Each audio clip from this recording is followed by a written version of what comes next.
آج سے 1500 سال پہلے جب پوری عرب میں انسانیت مکمل طور پر ختم ہو چکی تھی، لوگ غلاموں کو حقیر سمجھتے تھے اور اپنے چھوٹے بچوں کو زندہ دفن کر دیا جاتا تھا، اور بتوں کی پوجا عام تھی۔ یہاں تک کہ خانہ کعبہ میں بھی 360 بت رکھے ہوئے تھے۔ اس وقت یہودیوں کو پتا تھا کہ بہت جلد ایک پیغمبر آنے والا ہے جو پوری دنیا میں انصاف یعنی عدل قائم کرے گا۔ اس وقت عیسائی بھی یہی انتظار میں تھے کہ بہت جلد ایک پیغمبر آنے والا ہے، کیونکہ بائبل میں یہ لکھا تھا کہ احمد نام کے ایک پیغمبر اس دنیا میں آئے گا، جو کہ آج بھی لکھا ہے۔ اسی وقت یہودی حضرت محمد مصطفیٰ صلی اللہ علیہ وسلم کی اسی طرح انتظار کرتے تھے جس طرح آج ہم امام مہدی کا انتظار کرتے ہیں، اور آخرکار 750 عیسوی میں آپ صلی اللہ علیہ وسلم پیدا ہوئے، اور اسی دن خانہ کعبہ میں رکھی ہوئی بت خود سے ٹوٹنے لگے، اور پارسیوں کے مندر میں ہزاروں سال سے جلی ہوئی آگ خود بخود بجھ گئے، جو کہ ہزاروں سال سے ایک بار بھی نہیں بجھی تھی۔ اور اسی طرح بہت سے معجزے ہوئے کہ یہ کفر کے زوال کا اعلان تھا۔ حضرت محمد مصطفیٰ صلی اللہ علیہ وسلم بچپن سے سچے اور ایماندار تھے۔ عرب آپ صلی اللہ علیہ وسلم کی ان خوبیوں کی وجہ سے بہت زیادہ متاثر تھے، اور آپ صلی اللہ علیہ وسلم کی اس خوبیوں کی وجہ سے بہت عزت کرتے تھے۔ جوانی میں حضرت محمد مصطفیٰ صلی اللہ علیہ وسلم نے عرب میں سب سے زیادہ مشہور، سب سے زیادہ مالدار عورت حضرت خدیجہ رضی اللہ تعالی عنہ کا تجارت کام سنبھالنے لگے۔ پھر حضرت خدیجہ رضی اللہ تعالی عنہ آپ صلی اللہ علیہ وسلم کی سچائی، نیک دلی اور ایمانداری سے کافی زیادہ متاثر ہوئے۔ حضرت خدیجہ رضی اللہ تعالی عنہ نے حضرت محمد مصطفیٰ صلی اللہ علیہ وسلم کو نکاح کا پیغام بھیجا۔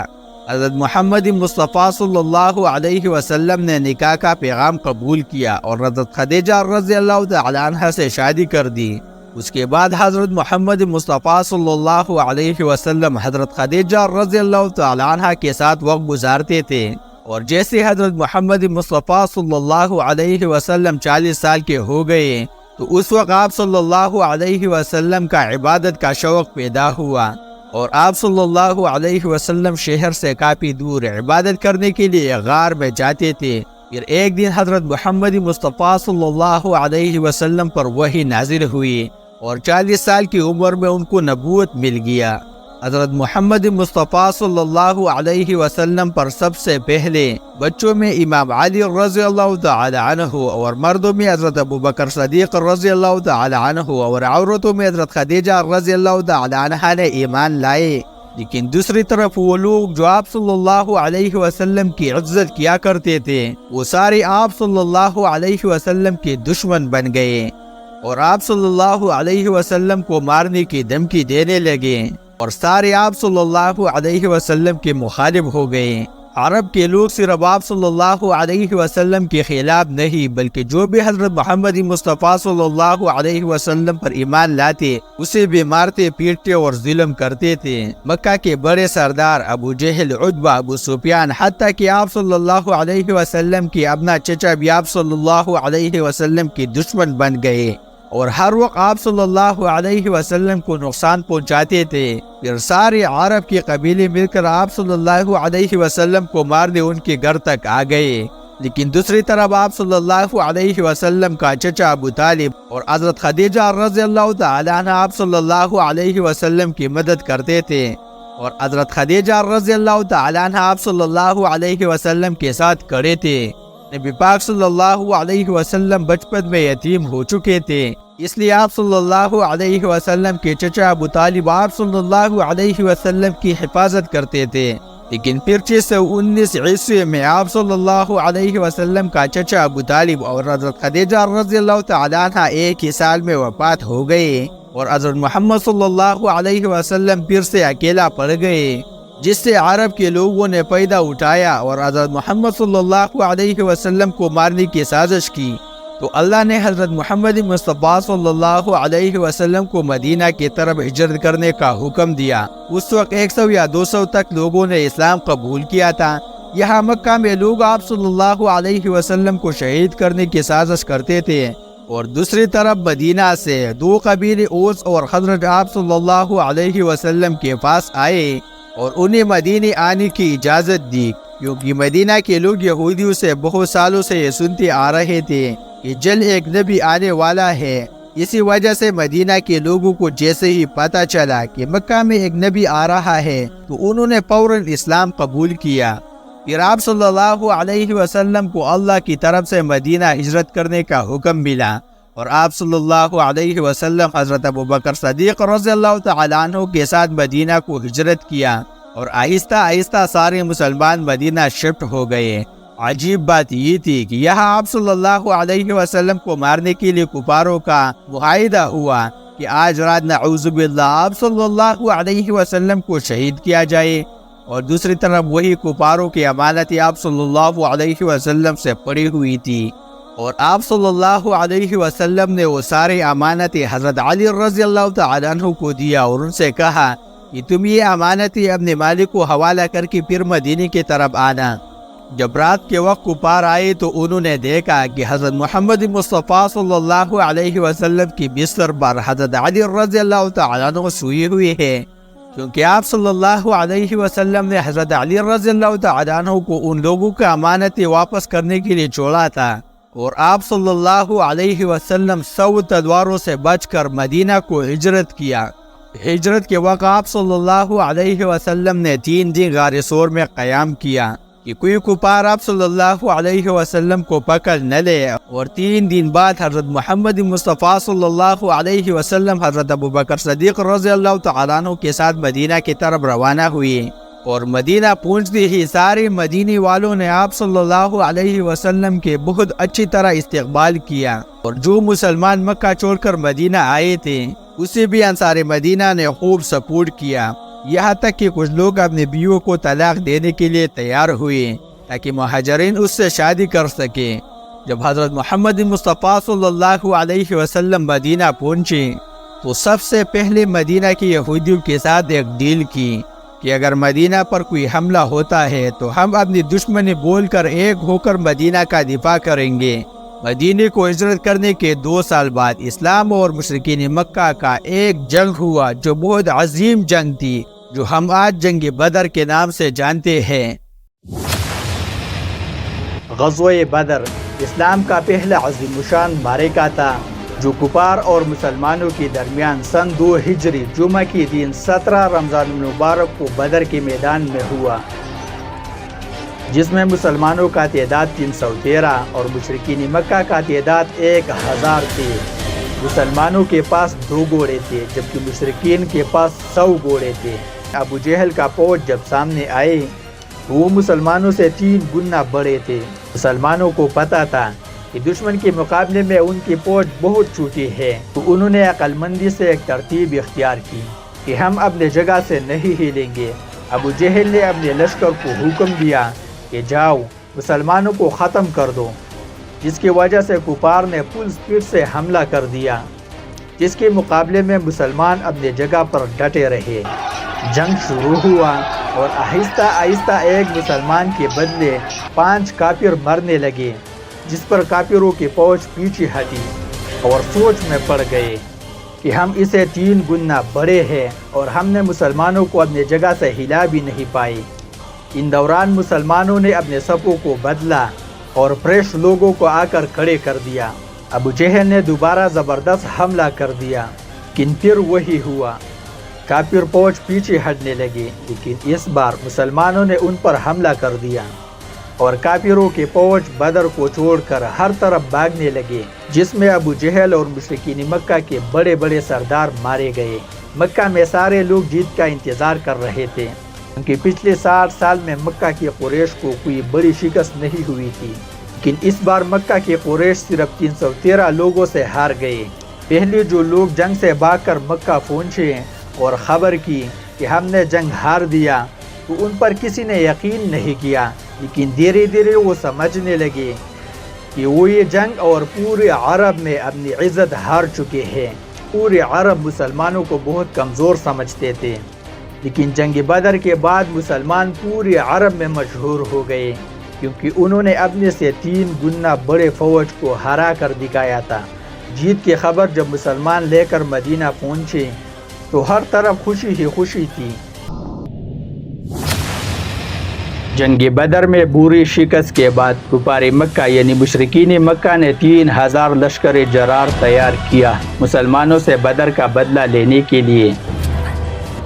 مسلمانوں نے بھی مدینہ دفاع کے لیے 1000 کا لشکر تیار کیا۔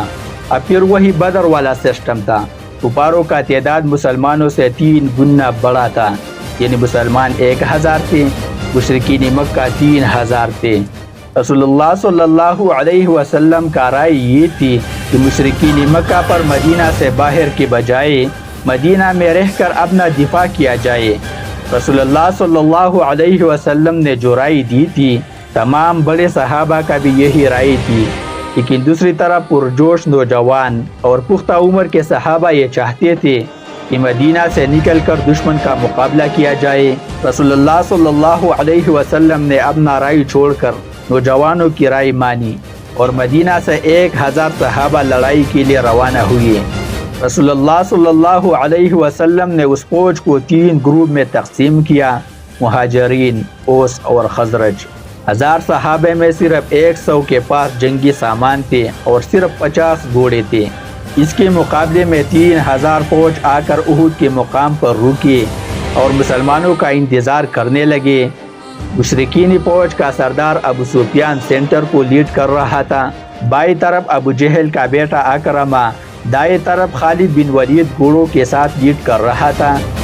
مشرکین مکہ کی 3000 فوج کے ساتھ لڑائی کرنے کے لیے جب مسلمان احد پہنچے، عبداللہ بن ابی نے جب کفاروں کا 3000 لشکر دیکھا تو یہ بہانہ بنا کر کہ ہمارے رائے پر عمل نہیں ہوا لہذا ہم نہیں لڑیں گے، یہ تو خودکشی ہے۔ عبداللہ بن ابی اور اس کے 300 ساتھی مسلمانوں کی فوج سے الگ ہو گئے، جس کی وجہ سے مسلمان صرف 700 رہ گئے اور ان 700 صحابہ کے سامنے 3000 کی فوج کھڑی تھی۔ رسول اللہ صلی اللہ علیہ وسلم نے حضرت عبداللہ بن عوان کو ایک دستہ دیا کہ تم خالد بن ولید کے مقابلے پر رہنا۔ پھر آپ صلی اللہ علیہ وسلم نے 50 تیر اندازوں کے ایک دستے پر عبداللہ بن زبیر امیر مقرر فرمایا اور اس پہاڑ پر بھیجے تاکہ مکہ والے پہاڑ کے پیچھے سے حملہ نہ کر سکے، اور ان 50 لوگوں کو کلیئر آرڈر دے دی کہ اگر تم دیکھو کہ مسلمان جنگ جیت گئے تب بھی تم اپنی جگہ سے نہیں ہلنا، اور اگر تم دیکھو کہ مسلمان ہار گئے اور پرندے ان کے جسموں کے گوشت کھائے تب بھی تم نے اپنی جگہ سے نہیں ہلنا۔ اس کے بعد پھر دونوں لشکر ایک دوسرے کے بالکل نزدیک آ گئے اور اس کے ساتھ دونوں فوجوں نے حملہ کر دیا۔ پہلی لڑائی تھوڑی سخت ہوئی، آہستہ آہستہ مسلمان صحابہ غالب آ گئے اور مشرکین مکہ حوصلہ ہارنے لگے اور تھوڑی سی لڑائی کے بعد بدر کی طرف میدان سے بھاگنے لگے، جس کی وجہ سے کلیئرلی یہ لگ رہا تھا کہ مسلمان جنگ جیت گئے۔ یہ دیکھ کر وہ 50 تیر انداز اپنی جگہ سے یہ سمجھ کر ہٹ گئے کہ اب جنگ ختم ہو چکی، اس لیے بھاگتے ہوئے کافروں کا پیچھا کیا جائے تاکہ غنیمت کا مال حاصل کیا جائے۔ اس جماعت کے سردار حضرت عبداللہ بن زبیر رضی اللہ تعالی عنہ نے بھی منع کیا کہ حضور صلی اللہ علیہ وسلم کی ممانعت تھی، تم پہاڑ سے نہ ہٹو، مگر ان لوگوں نے یہ سمجھ کر کہ حضور صلی اللہ علیہ وسلم کا ارشاد صرف لڑائی کے وقت کے واسطے تھا، وہاں سے ہٹ کر میدان میں آ گئے۔ خالد بن ولید نے اس جگہ کو دیکھ کر اسی طرف سے آ کر حملہ کر دیا۔ مسلمان بے فکر تھے، اس اچانک بے خبری کے حملے سے مغلوب ہو گئے اور دونوں طرف سے کفاروں کے بیچ میں آ گئے، جس کی وجہ سے آہستہ آہستہ بہت سے صحابہ شہید ہونے لگے۔ رسول اللہ صلی اللہ علیہ وسلم کا چچا ایک وحشی غلام نے شہید کر دیا جو کہ مسلمانوں کا مین جرنل تھا۔ جنگ احد میں مسلمانوں کو بہت نقصان ہوا، لیکن مشرکین مکہ کا کوئی بھی مطالبہ پورا نہیں ہوا، جس پر ابو سفیان پوری عرب سے 10,000 لشکر جمع کر کے مسلمانوں پر حملہ کرنے کی تیاری شروع کر دی۔ غزوہ خندق سے پہلے مسلمانوں کی مشرکین مکہ، یہودیوں اور دیگر عرب قبائل سے تمام جنگیں الگ الگ ہوئی تھی۔ کفار یہ سمجھتے تھے کہ کوئی قوت تنہا اسلام کا راستہ نہیں روک سکتی، جس کی وجہ سے تمام دشمن قوتیں اکٹھے ہونے لگی۔ اور ابو سفیان کے سربراہی میں سن 6 ہجری کو 10,000 فوج مدینہ منورہ کی طرف روانہ ہوا، جس کے مقابلے میں پوری مدینے کے جوان، بچے، عورتیں، بوڑھے سب ملا کے بھی 10,000 کی ٹوٹل آبادی نہیں تھی۔ کفار کے لشکر میں 4,500 اونٹ اور 300 گھوڑے تھے۔ کفاروں کے اس لشکر کے بارے میں جب رسول اللہ صلی اللہ علیہ وسلم کو پتہ چلا تو اس نے فوراً ایک میٹنگ بلائی کہ ہم مدینہ منورہ میں رہ کر دشمن کا مقابلہ کریں یا باہر جا کے، جس پر حضرت سلمان فارسی رضی اللہ تعالیٰ عنہ نے مشورہ دیا، اے اللہ کے رسول، اپنے ملک فارس میں جب ہمیں دشمن کا خوف ہوتا تھا تو ہم شہر کے گرد خندق کھودتے تھے، جس کا مشورہ رسول اللہ صلی اللہ علیہ وسلم اور دیگر صحابہ کو بہت پسند آیا اور ڈائریکٹ خندق کھودنا شروع کیا۔ ابو سفیان کے لشکر جب مدینہ کو پہنچے اور اس نے خندق کو دیکھا، وہ حیران رہ گیا اور فرمانے لگے، یہ کام تو عربوں کا نہیں ہے۔ پھر دونوں فوجیں سامنے آئے اور دور سے ایک دوسرے کو دیکھتے رہے۔ ابو سفیان کے لشکر سے اگر کوئی خندق کو پار کرنے کی کوشش کرتا تھا، مسلمان اس کو تیر سے مار دیتے تھے۔ کافی دن یہی سسٹم چلتا رہا، لیکن پھر بھی انہوں نے مدینہ کا محاصرہ جاری رکھا۔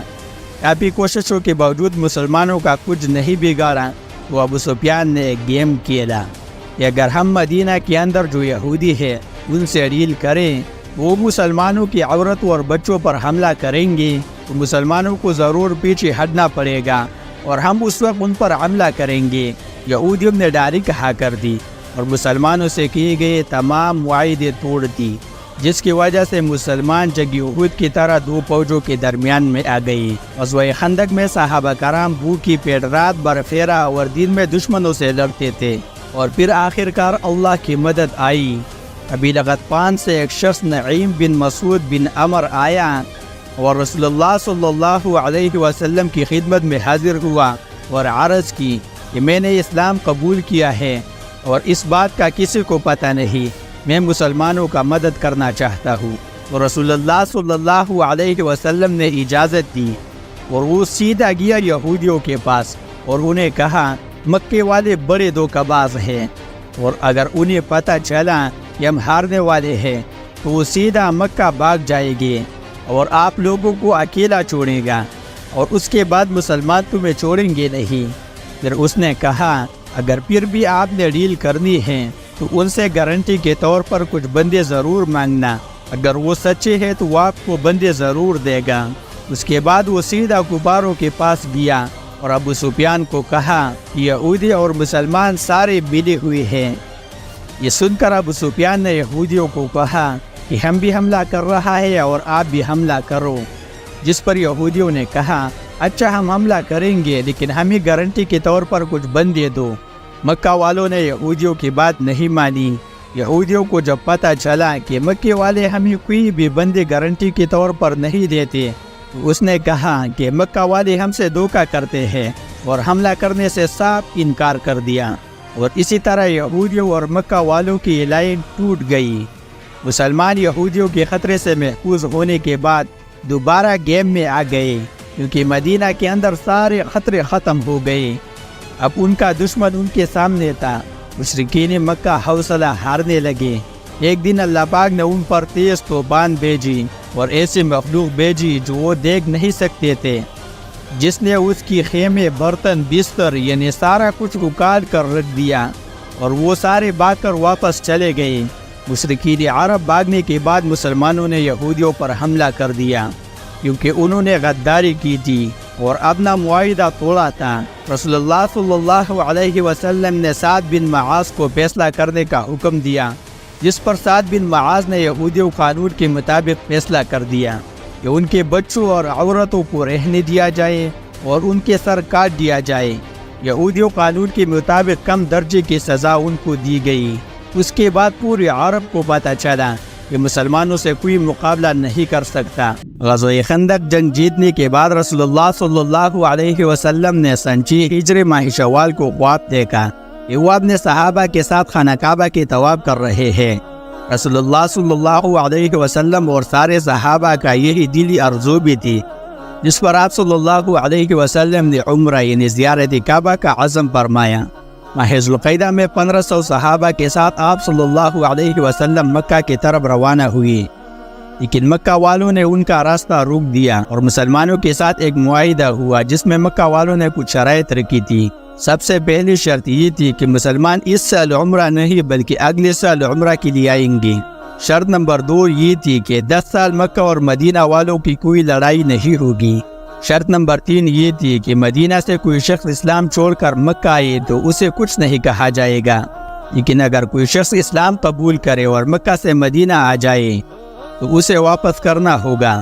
کسی بھی صحابی کو یہ شرط پسند نہیں آئی، کیونکہ اس سے صاف پتہ چلتا تھا کہ مکہ والے بدماشی کرتے ہیں، لیکن رسول اللہ صلی اللہ علیہ وسلم نے سارے صحابہ کی رائے نہیں مانی اور مکہ والوں کی یہ شرط بھی مان لیا، اور اسی طرح مشرکین مکہ اور مسلمانوں کے آپس میں معاہدہ ہوا اور معاہدے پر دونوں جانب مہر لگی۔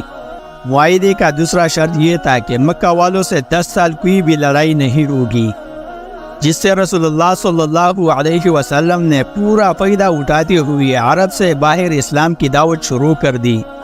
رسول اللہ صلی اللہ علیہ وسلم نے ایک خط حبشہ بھیجا، دوسرا خط رومن امپائر بھیجا اور تیسرا خط ایران کے بادشاہ خسرو کے پاس بھیجا۔ مشرکین مکہ سے 10 سال جنگ بندی کے بعد رسول اللہ صلی اللہ علیہ وسلم نے اپنا پورا توجہ یہودیوں کی طرف کیا۔ جنگ خیبر۔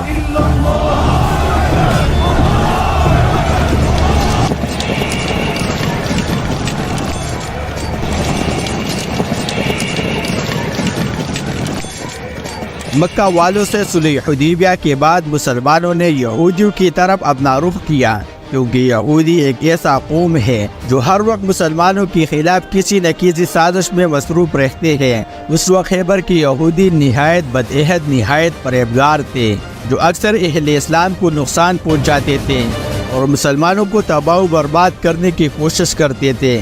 یہ لوگ مسلمانوں کی تجارتی قافلوں کو خیبر کے علاقے سے گزرنے نہیں دیتے تھے تاکہ مسلمانوں کا مالی نقصان ہو۔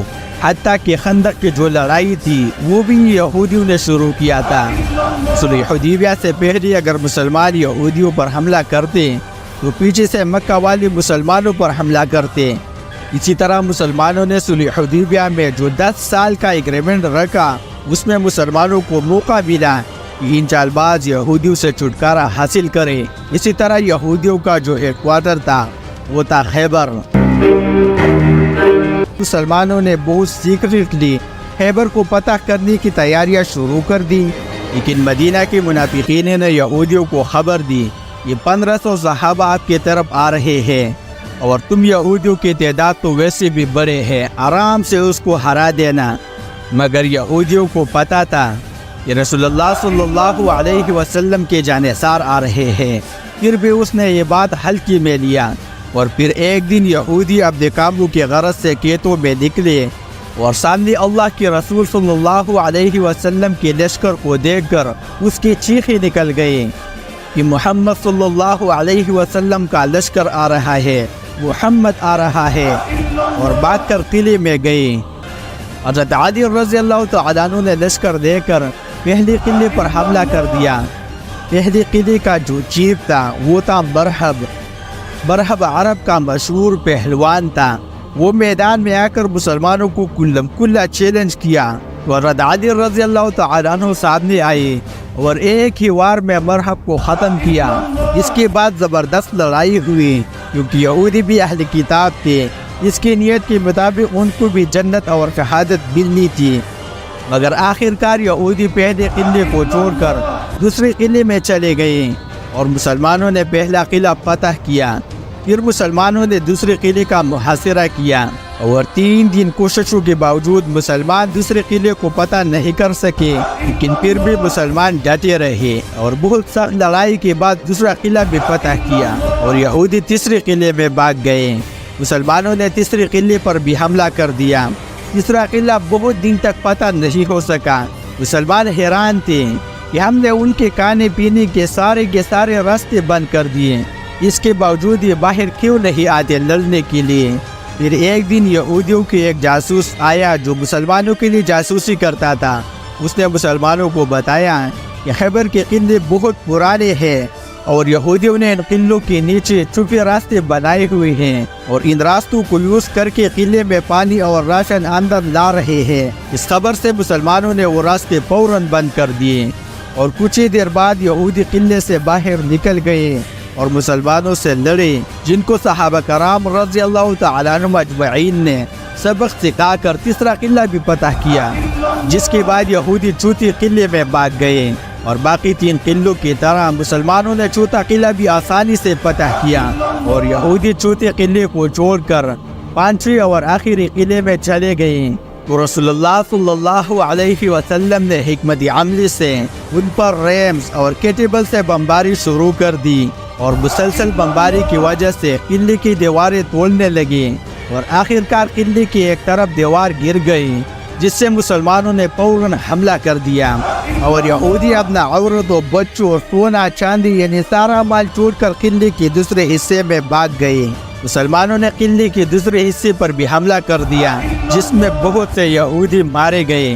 وہ دیکھ کر باقی یہودیوں نے سرنڈر کیا اور اسی طرح خیبر فتح ہوا۔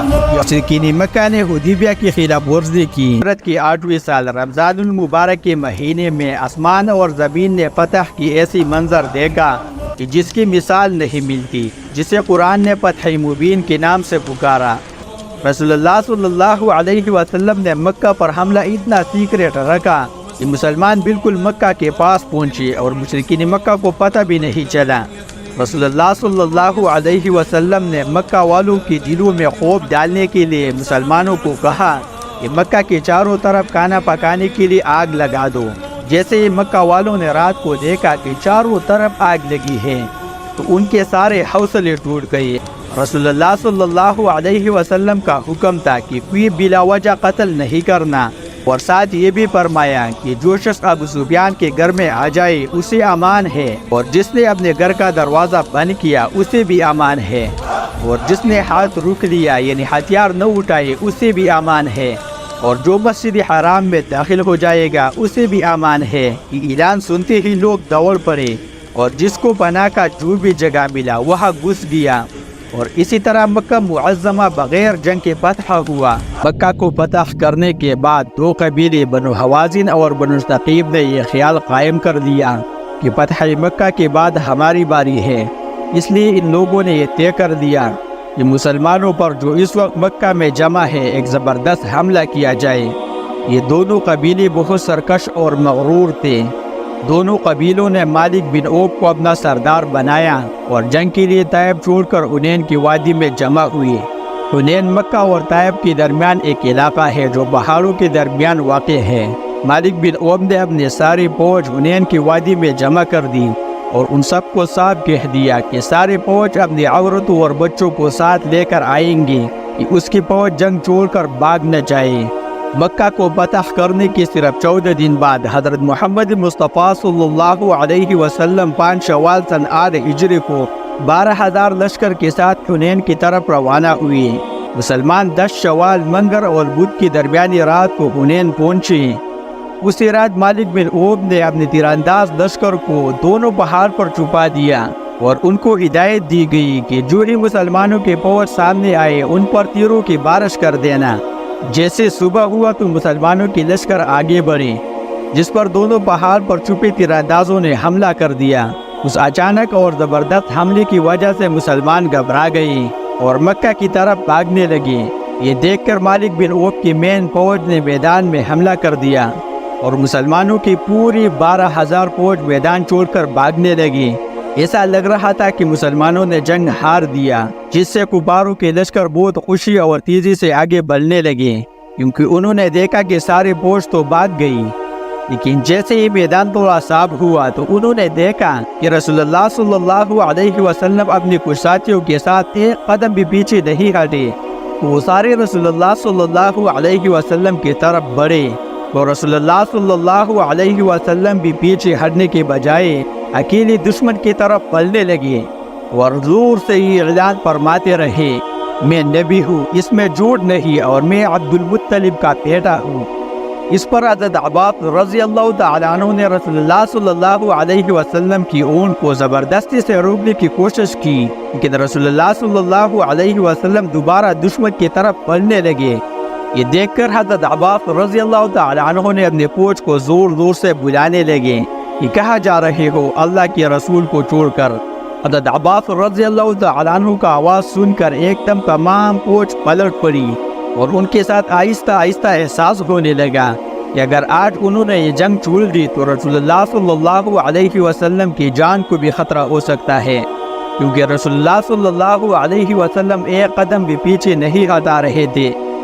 رسول اللہ صلی اللہ علیہ وسلم کا یہ جذبہ اور اللہ پر یقین دیکھ کر آہستہ آہستہ پوری فوج جنگ میں واپس آ گئی اور مسلمانوں کے لشکر دوبارہ مضبوط ہونے لگے، اور کچھ ہی دیر مسلمانوں کی پوری 12,000 فوج میدانی جنگ میں واپس آ گئی اور دشمن پر ٹوٹ پڑے، جس کی وجہ سے غبار جنگ چھوڑ کر ہر طرف بھاگنے لگے اور مسلمانوں نے اس کا پیچھا شروع کیا اور اسی طرح شکست فتح میں بدل گئی۔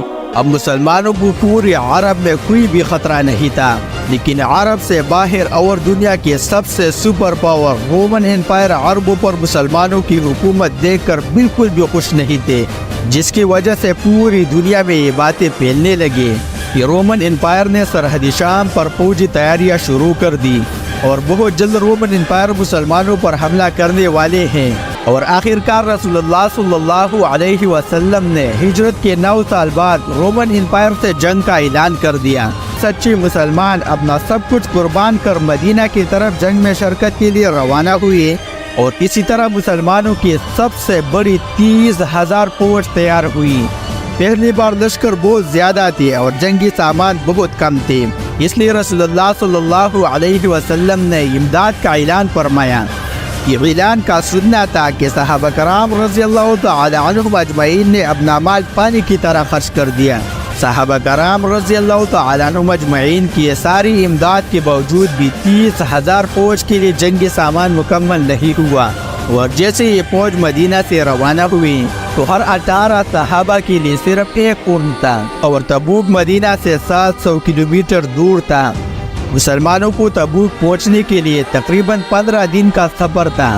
مسلمان تبوک کی طرف جاتے ہوئے ان کندرات کے پاس سے گزرے جو قوم سمود کا وطن تھا، جنہیں اللہ پاک نے زلزلے اور کڑک کی عذاب سے تباہ و برباد کر دیا تھا۔ اس مقام سے گزرتے ہوئے رسول اللہ صلی اللہ علیہ وسلم نے اپنے سر مبارک پر کپڑا ڈال دیا تھا اور اپنا سواری تیز کر دی۔ قوم سمود کی تباہی کو دیکھ کر سارے مسلمانوں کا ایمان اور زیادہ ہونے لگا، اور آخر کار 15 دن بعد مسلمان تبوک پہنچ گئے۔ وہاں پہنچنے کے لیے سارے مسلمان لڑنے کے لیے تیار ہوئے، لیکن کافی وقت انتظار کرنے کے بعد بھی بالکل خاموشی تھی اور کوئی بھی مسلمانوں سے لڑنے کے لیے نہیں آئے۔ رومن امپائر مسلمانوں کی اتنی بڑی فوج دیکھ کر ڈر گئے اور جنگ سے پہلے میدان چھوڑ کر بھاگ گیا، کیونکہ ان کو پتا تھا کہ مسلمانوں سے لڑنا خطرے سے خالی نہیں ہے۔ تبوک کے پاس کچھ قبیلے تھے جو رومن امپائر کے قبضے میں تھے، لیکن مسلمانوں کی اس طاقت کو دیکھنے کے بعد وہ رومن امپائر چھوڑ کر مسلمانوں کے سامنے سرنڈر ہونے لگے اور جزیہ دینے کا وعدہ کیا، جس کی وجہ سے پہلی دفعہ مسلمانوں کی سلطنت کے بادر ڈائریکٹ رومن اور برجن امپائر سے ٹکرا گئے اور پوری دنیا مسلمانوں کو سپر پاور کی طرح دیکھنے لگی۔ مسلمانوں کا لشکر مدینہ پہنچنے کے بعد باقی سارے عرب کے قبیلے بھی اسلام قبول کر مسلمانوں میں شامل ہوئے، اور پورا عرب شرک اور بت پرستی چھوڑ کر ایک اللہ کی عبادت کرنے لگا۔ غزوہ تبوک حضرت محمد مصطفیٰ صلی اللہ علیہ وسلم کی آخری جنگ تھی، جس سے پوری دنیا میں اسلام کا چرچا ہونے لگا۔